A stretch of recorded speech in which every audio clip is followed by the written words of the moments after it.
নমস্কার বন্ধুরা, সিরিয়ালের সাতকাহন চ্যানেলে আপনাদের স্বাগত জানাই। চলে এসেছি ভোলে বাবা পার করেগা সাতকাহন নিয়ে। দেখা যাচ্ছে যে ওদের তো হয়ে গেল, সাত পাকও হয়ে গেল, সাত ফেরাটা, শুভ দৃষ্টিও হয়ে গেল।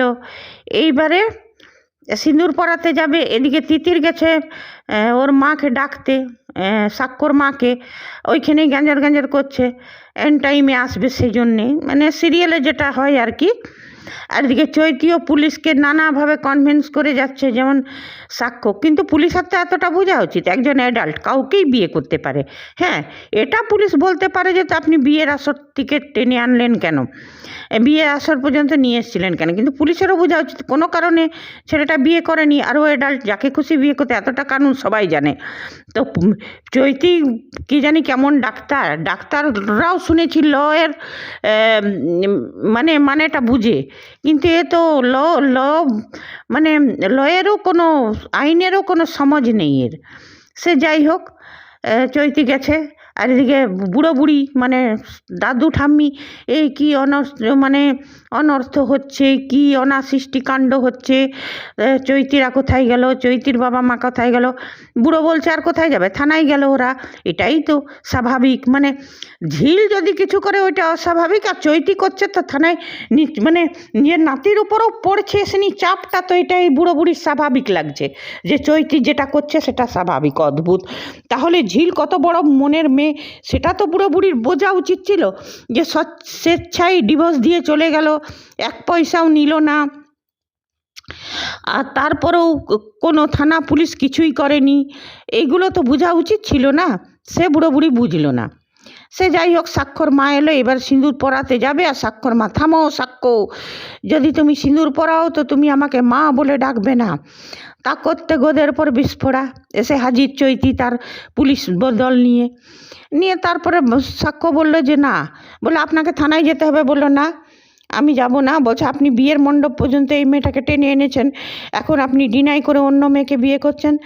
তখন সাক্ষ্য বললো যে মেয়েকে আমি সবারই জন্যে আমি ডিভোর্স দিয়েছিলাম, ডিভোর্স দেওয়ার পরে আমি বুঝতে পারলাম যে মেয়েটাকে আমি খুব ভালোবাসি, আর মেয়েটা খুব ভালো। আর চৈতি দিনের পর দিন আমার ঘরের লোকের কান ভাঙিয়েছে ঝিলের বিরুদ্ধে, আমার কাছে কান ভাঙিয়েছে ঝিলের বিরুদ্ধে, আমাকে ঝিলের থেকে দূর করেছিল। যখন আমি সেগুলো জানতে, সব আমি এভিডেন্স রেখেছি আমার ফোনে, সব ওর কাচ্চা চিঠা আছে, মানে চৈতির। আপনারা দেখে নিতে পারেন, তদন্ত করতে পারেন। আমার বাড়ির লোকের কাছে সব সময় ঝিলের নামে কান ভাঙিয়েছে, আমার সঙ্গে দূরত্ব সৃষ্টি করেছে। কিন্তু তখনই আমি শপথ করেছিলাম যে এগুলো যদি সত্যি হয় তবে আমি ঝিলের থেকে দূরে চলে যাব। আমি ঝিলের, আর যদি এগুলো মিথ্যে হয় তো আমি চৈতির মুখ দেখব না, আর চৈতিকে এই শাস্তিটা আমি দেব। তো সেই জন্যেই আমি এটা করেছি। তো সত্যি ঝিল তো ব্যাঙ্গালোর চলে যাচ্ছিল, ওর তো এমনি কোনো বয়ফ্রেন্ড বা কিচ্ছু নেই, আমি ওকে সাধ্য সাধনা করে ফিরিয়ে এনেছি। এদিকে চৈতি বলছে না স্যার, এদের কোনো কথা শুনবেন না, চৈতির মা বাবা হম্বিতম্বি করছে, নিয়ে যাবেন। তো পুলিশও বলছে যে যেতেই হবে আপনাকে, চলুন। নিয়ে তারপরে ওর বাবাও বললো যে দেখো রায়পূর্ণা, তুমি এইগুলো তুমি করো, নিজেকে একটু সংযত করো, ভালো করে ভাবো যে তুমি কি করছো। তোমার ছেলের, ওকে মেয়েটাকে ভালোবাসে, তোমার ছেলে ওই মেয়েটার সাথেই সুখে থাকবে, তুমি নিজের জিদে এগুলো করো না। কিন্তু রায়পূর্ণা কী করে, ও সেলিব্রিটি না, অহংকারে মটমট। নিয়ে তারপরে বলছে এই যত নষ্টের গোড়া এই মেয়েটা, তুই কী জন্য এসছিস। তখন বললো যে এই ও শতরূপা বলছে, সাক্ষ্য বললো, হ্যাঁ বললো আমি নিজে থেকে আসিনি, তোমার ছেলে আমাকে বিয়েতে আসতে বলেছিল সেই জন্যে এসছি। তো বলছে ও আসতে বললো, তুই ল্যাং ল্যাং করে চলে এলি। তখন ঝিল বললো আমি মোটেও ল্যাং ল্যাং করে আসিনি, তোমার ছেলে অনেক সাধ্য সাধনা করেছে, অনেক রিকোয়েস্ট করেছে, তবেই আমি এসেছি। তখন শতরূপা বলছে তাহলে এত সেজে গুজে এলি কেন, শাড়ি গয়নাগুলো কেন এত পরে এলি কেন। তখন সাক্ষ্য, তখন ঝিল বলল যে তোমাদের ছেলেই আমাকে এই শাড়ি গয়না এইগুলো সব কিনে দিয়েছে, আর এইগুলো পরে আসতে বলেছে, আমার বন্ধুদেরও কিনে দিয়েছে, সেই জন্যে আমি এসেছি। কিন্তু রায়পূর্ণা তো বিশ্বাস করবে না সব, হ্যাঁ মানে ঝিলকেই সবাই মিলে বলে যাচ্ছে। আর তারপরে সাক্ষ্য বলে যে মা তুমি এটা করতে পারো না, তুমি জানো না এ চৈতি দিনের পর দিন তোমাদেরকে ঝিলের নামে মিথ্যা কথা বলেছে, নিন্দা করেছে, আমাকে দূর করেছে।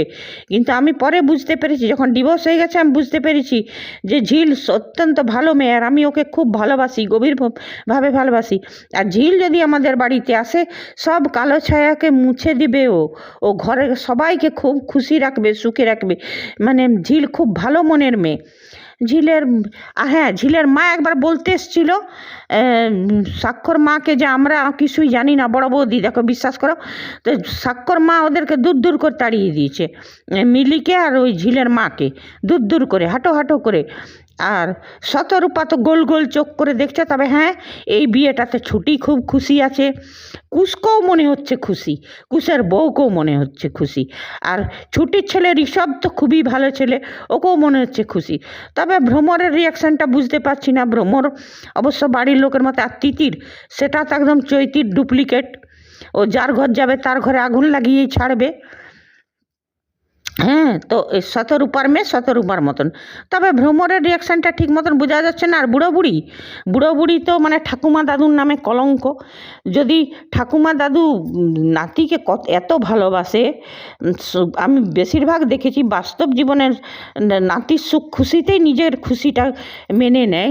আর এই বুড়ি তো নিজের স্ট্যাটাস আর ছাড়া এই বুড়ো বয়সে এগুলোই কী করে মনে করছে ভগবান জানে। বুড়ো বয়স হলে মানুষের মনটা অনেক উদার হয়ে যায়, তখন আর জাত পাত আর গরিব নীচ এগুলো দেখে না। মানুষ ভাবে যে আমার নাতি আমার ছেলে যেটাতে সুখী থাকবে সেইটাই করা উচিত। কিন্তু এই বুড়ির তো মানে যাকে বলে ভীমরতি ধরেছে, সেই হয়েছে এদের। হ্যাঁ, আর যাই হোক, স্বাক্ষর বাবা অনেক বোঝাবার চেষ্টা করছে না। লাস্টে সাক্ষ্য বললো যে দেখুন, আমাকে আগে বিয়েটা করে নিতে দিন, তারপরে আমি কোথাও যাবো। বলছে না, আপনি এখনই যেতে হবে। এখন তো আমি যাব না, কোনো আইন আমাকে নিয়ে যেতে পারে না এখানে, আমি বিয়ে করবই তারপর যাব। তারপরে গেল নিয়ে, এরা তো সাক্ষ্য করে বাধা দিচ্ছে, বলছে মা তুমি আমাকে বাধা দিও না। এদিকে চৈতিও বলছে সাক্ষ্য তুই এটা করতে পারিস না। তারপর পুরোহিতকে বললো আপনি মন্ত্র পড়ান, সিঁদুর দান তো হয়ে গেল।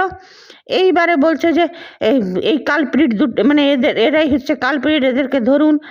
নিয়ে তখন ঝিলে গিয়ে এলো, বলছে আপনি এটা করতে। হ্যাঁ, তারপর বলছে সাক্ষ্য চৈতি বলছে তোকে এমন এমন কেসে আমি ঢোকাবো না ভেতরে যে তুই বেরোতে পারবি না সহজে, বুঝলি। একেবারে তোকে থানা থেকে মানে কোর্টে প্রডিউস করতে হবে, তো তুই বেরোতে পারবি না সহজে, তুই ছাড়া পাবি না, তোর নামে এমন এমন কেস আনবো। তখন ঝিল উঠে এসে বলছে আপনি এটা কিছুই করতে পারবেন না, আপনি এগুলো করতে পারবেন না। পুলিশকে বললো আপনি এখনই চলে যান, না হলে ঠিক হবে না। আমরা অ্যাডাল্ট, আমাদের বিয়ে হয়েছে, আমার স্বামীকে আমার সামনে থেকে আপনি নিয়ে যেতে পারেন না, আর নিয়ে যাবেন তো আমার লাশের উপর থেকে নিয়ে যাবেন। তারপরে ওর বন্ধুদেরকে বললো যে সেদিন তো তোরা খুব থানাও ঘেরাও করছিলি, ভাঙচুর করছিলি, আজ সবকে ডাক বস্তির লোককে। ওর বন্ধুরাও ফোন করলো, আর ঝিল বললো তাও তো তোমার ফোনটা করে স্বাক্ষর ফোন থেকে বিশেকে ফোন করলো যে বস্তির সবকে নিয়ে থানা ঘেরাও কর। ব্যাস, বস্তির লোকরা সব এসে গেলো। এবারে তো হাওয়া টাইট নিয়ে তারপরে বস্তুর লোক কী হয়েছে, এই তো হলে সিরিয়ালের গল্প। বিয়ে তো হয়ে গেল ওদের, এবারে চৈতির কি পরিণতি হয় আর কালকে কি হয় এপিসোডে দেখবো। আর স্বাক্ষর ঘরের লোক তো সহজে মেনে নেবে না ঝিলকে, কয়েকজন ছাড়া।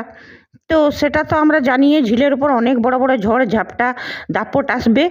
তবে হ্যাঁ, এটাই চাইবো যে সাক্ষ্য ঘরের লোকের প্রবঞ্চনায় ঝিলের প্রতি মুখ না ঘুরায়। যেটা আমরা কুসুমদোলাতে দেখেছি, রণ অন্য একটা মেয়ের ফাঁদে পড়ে কখনো ইমনকে অনেক কষ্ট দিয়েছে, ঝনাকে দেখেছি আরসির প্রবঞ্চনায় চাই অভিমান করে যেই হোক ঝনককে অনেক কষ্ট দিয়েছে। এইখানে আমরা সেটা দেখতে চাই না। যেমন যেটা কুসুমদোলায় দেখেছি ইমনের কষ্ট, ঝনকে দেখেছি ঝনকের কষ্ট, অনিরুদ্ধ মানে অভিমান করেই হোক আর যেই হোক বারবার আরসির কাছে গেছে আর ঝনককে অপমান করেছে।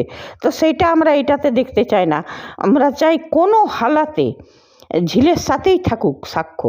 সাক্ষ্য যেমন ঝিলকে সব কিছু থেকে প্রোটেক্ট করে, ওদের সম্পর্ক কখনো না ভাঙে, কেউ এসে ভাঙতে না পারে। হ্যাঁ, চৈতি হয়তো চেষ্টা করবে, চৈতি হয়তো নার্সিংহোমের কাজটাও ছাড়বে না, কারণ নার্সিংহোমের কাজটা ছাড়লে তো ওর সাক্ষ্যদের উপর নজরদারি করবার সুযোগ পাবে না, সেই জন্যে ও হয়তো কাজটাও করবে আর মানে সাক্ষ্যদের বাড়িতেও আসা যাওয়া করবে, কিন্তু সাক্ষ্যকে ছাড়বে না ও। তা সেটা ঠিক আছে, কিন্তু সাক্ষ্য যেমন কোনো মতে ওকে বন্ধু বলেও স্বীকার না করে। এই যে বন্ধু বন্ধু করে লীনা গাঙ্গুলির প্রত্যেকটা সিরিয়ালে বন্ধু বন্ধু করে এতই আধিক্ষেতা করতে শুরু করে দেয় যে আসল বৈধ সম্পর্কগুলো, স্বামী স্ত্রীর সম্পর্কগুলো ভেঙে যায়। কিন্তু ভোলে বাবাতে আমরা দর্শকরা সেটা চাই না। যেমন চিরসখাতে সিরিয়ালটাকে একদম বস্তা পচা একদম নর্দমার পাক করে দিয়েছে, আমরা সেটা চাই না। আমরা চাই একটা সুস্থ সবল সিরিয়াল দেখতে।